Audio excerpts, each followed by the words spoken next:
Hi everyone, আসসালামু আলাইকুম। আশা করি আপনারা সবাই ভালো আছেন। সো গত লেকচারে আমরা ইনপুট টাইপ ইকুয়াল বাটন দেখেছি। আজকের লেকচারে আমরা লাস্ট যেটা দেখব সেটা হচ্ছে input type equal hidden. So আমি যদি হিডেন সম্পর্কে একটু বলে নিই, সো আগে তৈরি করি, তাই না? সো আমরা এখানেই তৈরি করতেছি ইনপুট টাইপ ইকুয়াল হিডেন।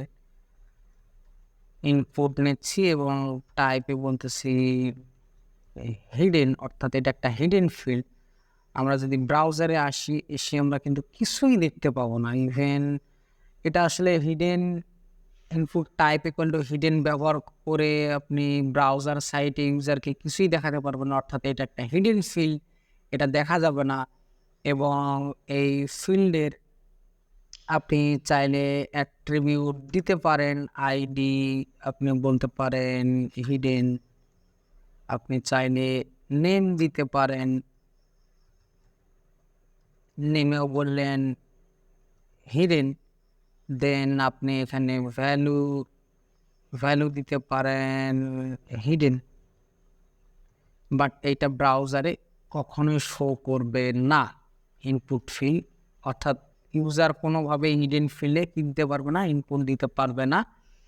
এবং আমি যদি বলি এই হিডেন ফিল্ড দিয়ে মোটামুটি আপনাকে চাইলে অ্যাটাক করলেও করা যেতে পারে, বাট আপনার পার্সোনাল ইনফরমেশন আমরা আসলে হ্যাকিং ট্যাকিং নিয়ে কথা বলবো না। অ্যাটলিস্ট আমি এতটুকু বলতে চাই যে হিডেন ফিল্ড না ইউজ করাই বেটার ফর্মে, বা input type equal to hidden এটা না ইউজ করাই হচ্ছে বেস্ট।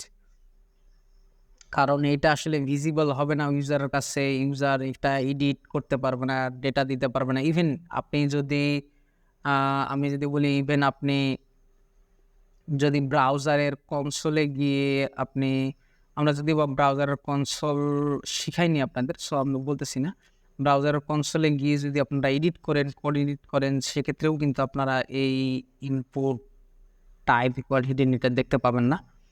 সো হিডেন মূলত ব্যবহার হয় কোথায়? ব্যাক এন্ড সাইডের টোকেন ডাটাবেসের ডেটা এডিট মেডিট অনেক কিছুই আছে। অ্যাটলিস্ট আমি অত ক্রিটিক্যাল বিষয়ে যাচ্ছি না, আপনাদের অ্যাটলিস্ট একটা স্পেশাল নোটিশ দিয়ে রাখতেছি যে hidden input type equal hidden এটা ফর্মে না ব্যবহার করাই বেস্ট।